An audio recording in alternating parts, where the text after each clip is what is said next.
la question du rapport entre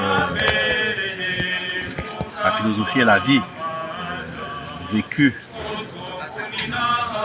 C'est une vieille question philosophique. On a souvent dit qu'il faut commencer par vivre et philosopher seulement après. Mais en réalité, la philosophie, c'est vivre sa pensée et penser sa vie. Parce que à force de vivre sans penser, on finit par penser comme on vit. Et dans cet effort de penser sa vie,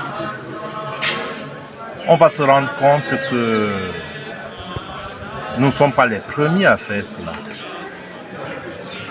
Il y en a d'autres avant nous qui ont vécu leur pensée et pensé leur vie. Et cela dès le début de la philosophie. Bon, je ne vais pas ici citer Thalès, par qui on fait commencer l'histoire de la philosophie présocratique, dont on se moquait en disant que, à force de regarder les astres, il a fini par tomber dans un puits, un peu comme se moque. Il a été moqué par une dame, dit Platon dans le Théétète.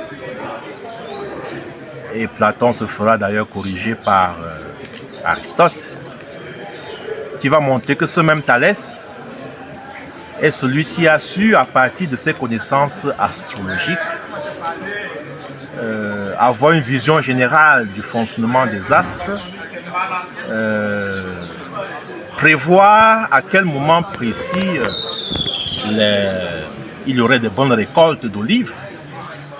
Et il a loué, dit Aristote dans le traité du ciel, il a loué tous les pressoirs de Milet et de Chios. Et le moment venu, quand il y avait la bonne récolte, tout le monde accourait pour chercher le pressoir. Et alors il a sous-loué le pressoir qu'il avait acheté. Et c'était la première grande spéculation lucrative que quelqu'un ait réalisée. Et ça grâce à sa capacité de vision générale que lui donnait sa spéculation, sa capacité de spéculation métaphysique.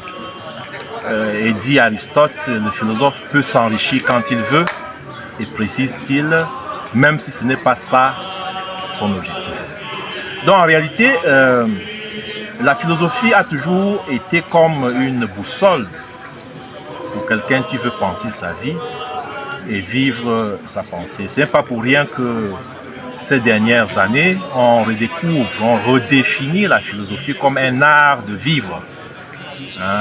Un art de vivre, Pierre Hadot et même Michel Henry. Et de ce point de vue, je pense qu'il est parfois dangereux de vouloir définir, comprendre la philosophie comme une spécialité professionnelle d'un enseignant de philosophie dans une faculté de philosophie, chose qu'on ne voyait pas dans l'Antiquité. Le philosophe était celui qui était capable de, à partir de n'importe quel savoir, d'orienter sa vie. Et c'est pour cela que j'aime quelque part les pères de l'Église, ce qu'on appelle la philosophie patristique. À ce moment de l'histoire de la philosophie, il n'y avait pas encore cette division de rôle entre ceci est philosophie, ceci est théologie, ceci est médecine, ceci est droit, où tout savoir était considéré comme philosophie en tant que il pouvait orienter l'existence de quelqu'un. Donc j'aime les pères de l'Église qui pouvaient s'orienter dans leur vie de foi en utilisant la philosophie. Et ces pères de l'Église sont en train d'être redécouverts aujourd'hui. Par exemple, les grands philosophes aujourd'hui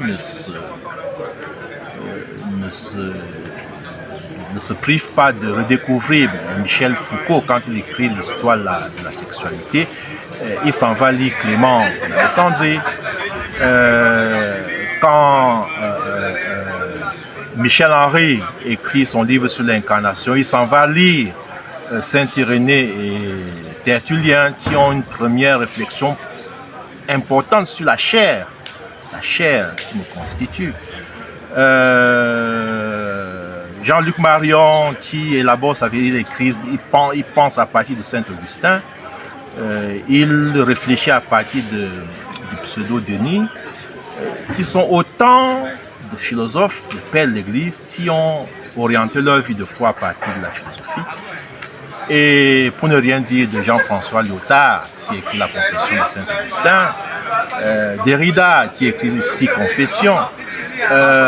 Voyez-vous, les philosophes aujourd'hui redécouvrent ceux-là qui étaient philosophes parce qu'ils en avaient fait un art de vivre. Et je pense que c'est la façon dont il faut aujourd'hui penser le rapport entre philosophie et vie. Ok, voilà pourquoi j'aime bien me situer ou philosopher à partir non seulement des outils philosophiques, mais à partir de ce que tout savoir me donne à vivre et à penser. Et c'est cette figure du philosophe, non pas spécialiste de la philosophie, mais en dialogue avec toutes les autres sciences, y compris la théologie, qu'il me semble pouvoir vivre ma pensée et penser ma vie à la manière de Père de l'Église.